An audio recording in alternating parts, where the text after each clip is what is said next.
Welcome back to patch 3.21. It's your boy Anime Princess, and we have a couple Spark builds to update. Although today we are not putting out those updates, we are going to be talking about 3.21 changes and the top 5 ways Spark will be affected by the patch notes. Alright, so let's start off with the biggest change of all, which is the Proj Speed nerf on the gem itself. Now, as of this video, we don't know the exact numbers, although I don't think that really matters because we can just talk about how a reduction in spark projectile speed is going to affect us. So the way projectile speed works is that in enclosed areas, we're going to end up piercing our target, and then the spark is going to go through the target, hit the wall behind, bounce around randomly, and potentially come back and hit our target a second or third time.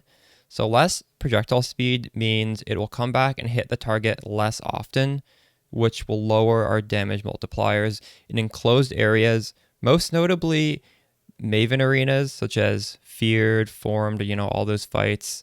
And then also in fights such as Breach fights, the Breach Lords, Cortex, any arena where you can see the walls as you see the boss. So obviously this is a nerf. However, keep in mind, Spark was notorious for trivializing any content where you're in these small arenas where you just, you preload your Sparks, the bosses instantly get deleted. So I think this nerf makes sense, and, it is what it is. Thankfully, we're not going to lose any screen coverage because screen coverage is achieved through cast speed and skill effect duration, and those remain untouched. The second major change is the mastery reworks. The biggest one we lose is Lightning Mastery, non-critical strikes is lucky. So this is going to be a pretty big nerf to any non-crit variants, which would be Trickster, Champion, etc. Spark Inquisitor gets damage nerf through the campaign. And this nerf is pretty big for all these classes. It's roughly around 20% of their damage. So this is not something to scoff at. This is really big. But the thing for Inquisitor is after Lab 4, we switch over to crit base Spark, and crit base does not benefit from this mastery. So for Spark Inquisitor, this doesn't really affect them. The campaign, we're actually going to have ways to recoup the damage we lose. And one of those ways is actually another mastery change. So now we're getting a mana mastery, 12% mana reservation. This is a really big buff for Inquisitor because we need to grab, or in the past, we had to grab 2 reservation wheels to fit in our 3 auras of Determination, Zealotry, Tempest Shield, and pathing over to a second cluster of reservation auras wasted so many nodes. So now we just get it for free on Dreamer, and we can use all those pathing nodes to get more damage, and the damage actually slightly is more than what we're losing from the non-critical strikes is lucky. So if you're playing Spark Inquisitor, these mastery changes are sort of a wash. And if you're playing my Trickster version, we are losing a bit of damage.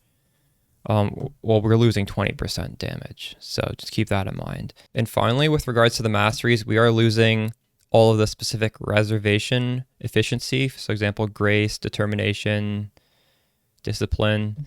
We don't have those masteries anymore. This doesn't affect crit spark because these just weren't in the top left quadrant, so we were never taking them to begin with.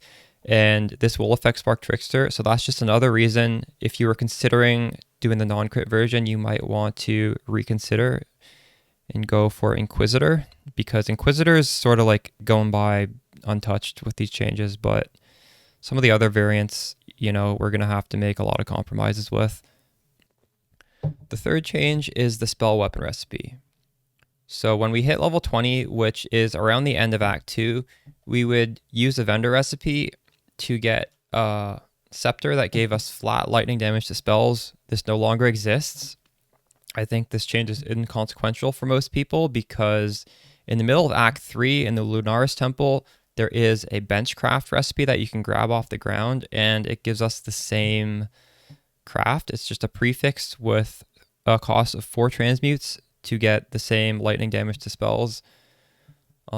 So I guess we'll be like a little bit slower because we'll have to do the first half of Act 3 without this weapon. But, I don't know. I don't think that really affects the average player at all. So I wouldn't worry about that. Now the fourth change is the Arcane Surge change. This does hurt us. We lose 10% more damage and we gain 10% cast speed. 10% more damage is better than 10% cast speed.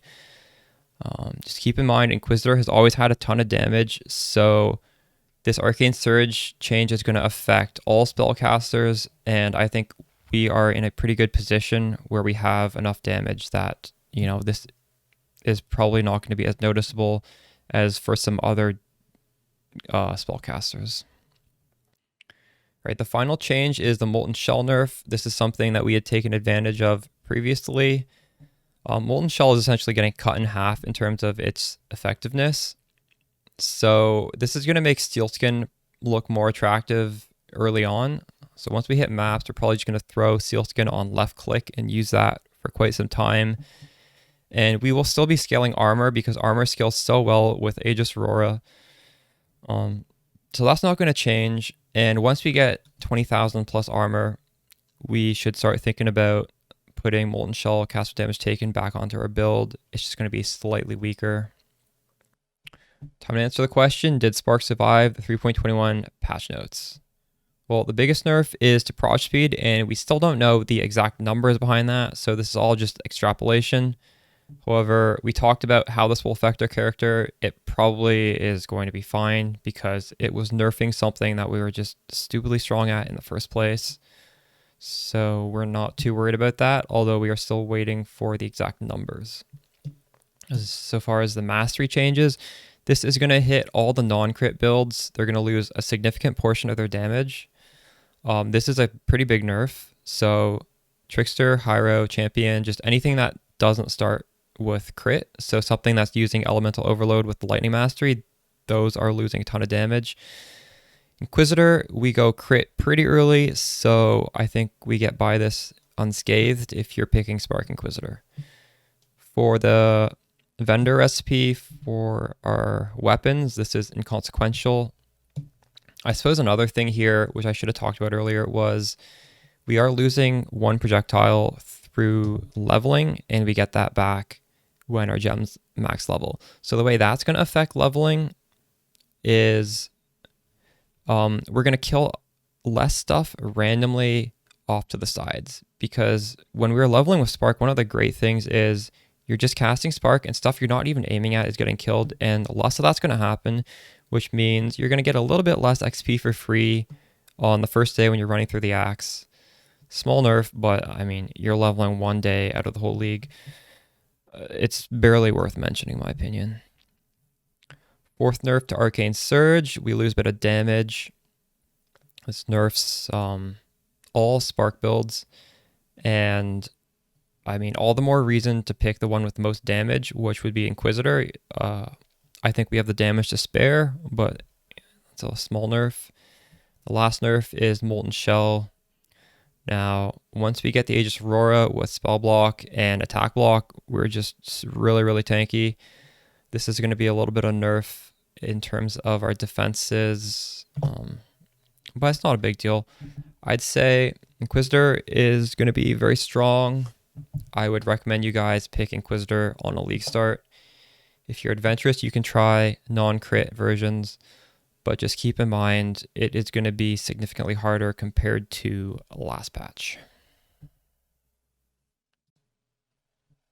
For everyone who stuck around to the end, you're going to get a nice little bonus here, which is my work in progress tree for the Spark Inquisitor League Start guide. That guide will be the next video on the channel. It's going to be a full rework of the League Starter. Now, the notes we have revamped. I will be going over these in detail in the League Start video, obviously, but this can be attached in the description of this video as well if you just want like a little bit of a head start. You can read through them yourself. It's for the tree. You know, we still have the different branches based on progression up until the next lab. So lab 1, lab 2, lab 3. Now lab 3, we're able to get a lot of damage up here because we used to have to worry about pathing over to influence to be able to fit our auras, but now we can just get, well, it's not in this update because we don't have 3.21, but there will be the mana reservation node here on the mastery. And then, you know, this is when you finish the campaign, and white and yellow maps, we're going to be filling out our passive tree to make the preparations for the crit swap. And when we kill lab 4 is when we do the crit swap. And this is what we want to have when we do the swap. So you're going to notice there's some spell block. That's because with the crit swap, we're also going to probably put on a shield and put on Tempest Shield, because we're going to want the extra defenses on red maps. And this also grabs a lot of crit strike to hopefully cap our crit immediately when we do the swap. And then there's more trees down here. There's distinct leveling, endgame, crit swap, you know, final gems and items. There's different item sets as well. Again, this is all going to be covered in the League Start video, so you don't really have to look into this unless you just cannot wait. Thanks for watching, guys, and look out for the League Start video coming soon.